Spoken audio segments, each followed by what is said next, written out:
Tren de Aragua is from Venezuela, by the way. Such organizations torture, maim, mutilate, and murder with impunity.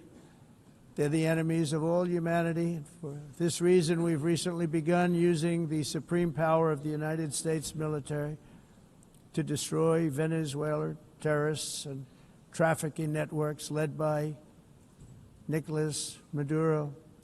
To every terrorist thug smuggling poisonous drugs into the United States of America, please be warned that we will blow you out of existence. That's what we're doing. We have no choice. Can't let it happen. They're destroying. I believe we lost 300,000 people last year to drugs, 300,000. Fentanyl and other drugs. Each boat that we sink carries drugs that would kill more than 25,000 Americans. We will not let that happen. Energy is another area where the United States is now thriving like never before. We're getting rid of the falsely named renewables. By the way, they're a joke. They don't work. They're too expensive.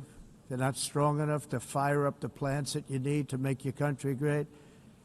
The wind doesn't blow. Those big windmills are so pathetic and so bad, so expensive to operate. And they have to be rebuilt all the time, and they start to rust and rot. Most expensive energy ever conceived, and it's actually energy. You're supposed to make money with energy, not lose money. You lose money, the governments have to subsidize. You can't put them out without massive subsidies. And most of them are built in China, and I give China a lot of credit. They build them, but they very few wind farms. So why is it that they build them and they send them all over the world, but they barely use them? You know what they use? Coal. They use gas. They use almost anything, but they don't like wind. But they sure as hell like selling the windmills. Europe, on the other hand, has a long way to go, with many countries being on the brink of destruction because of the green energy agenda. And I give a lot of credit to Germany. Germany was being led down a very sick path, both on immigration, by the way, and on energy. They were going green, and they were going bankrupt. And the new leadership came in, and they went back to where they were, with fossil fuel and with nuclear, which is good. It's now safe, and you can do it properly. But they went back to where they were, and they opened up a lot of different plants, energy-producing plants, and they're doing well. I give Germany a lot of credit for that. They've said this is a disaster, what's happening.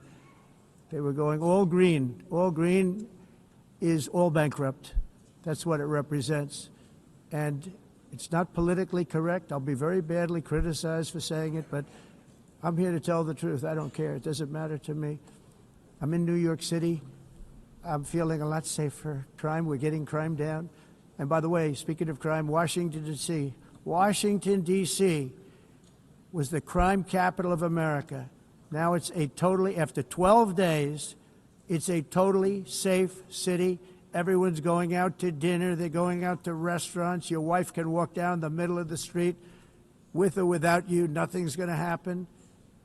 My people have done a fantastic job. And yes, I called in the National Guard, and the National Guard took care of business, and they weren't politically correct, but they took care of business. We got 1,700 career criminals out, brought them back to where they came from, the countries where they came from, or put them in jails.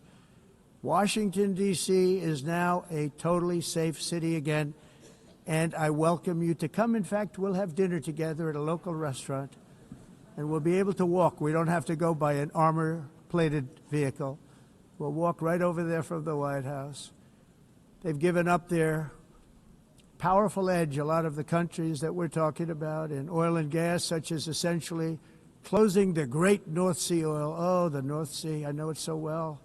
Aberdeen was the oil capital of Europe, and there's tremendous oil that hasn't been found in the North Sea, tremendous oil. And I was with the Prime Minister I respect and like a lot, and I said, you're sitting with the greatest asset.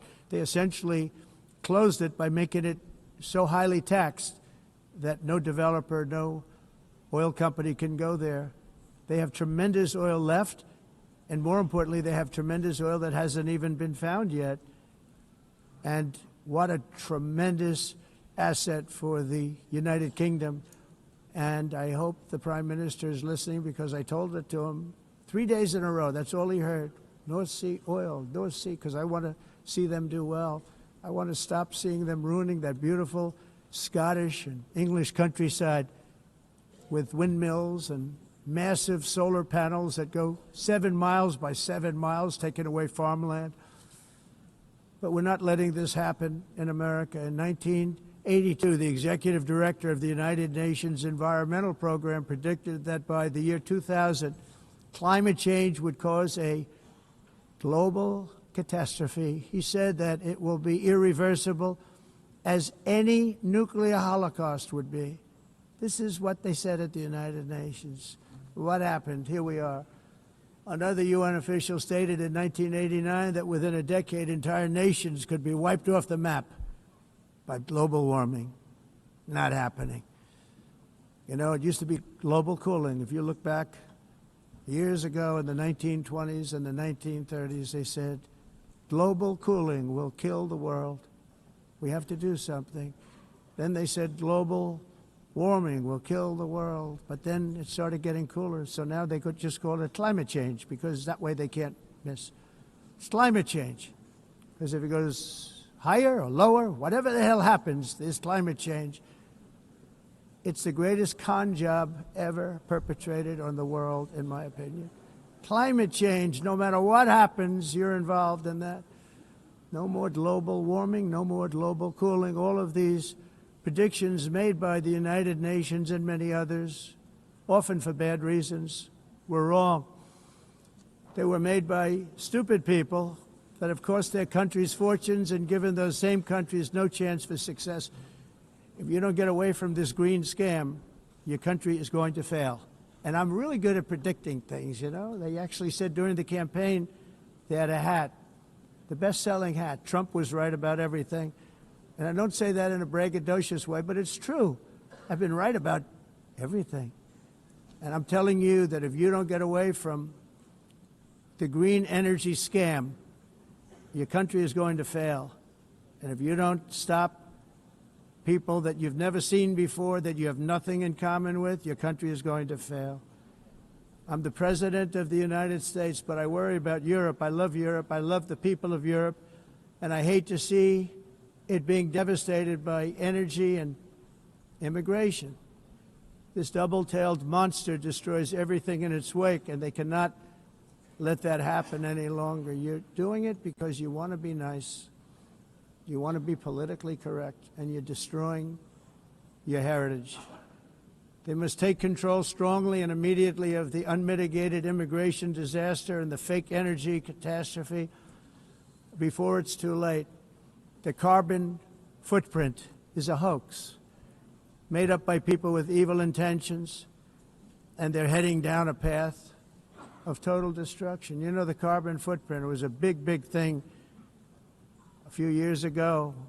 I remember hearing about the carbon footprint, and then President Obama would get into Air Force One, a massive Boeing 747, and not a new one, an old one with old engines that spew everything into the atmosphere. He'd talk about the carbon footprint, we must do so. Then he'd get in and he'd fly from Washington to Hawaii to play a round of golf.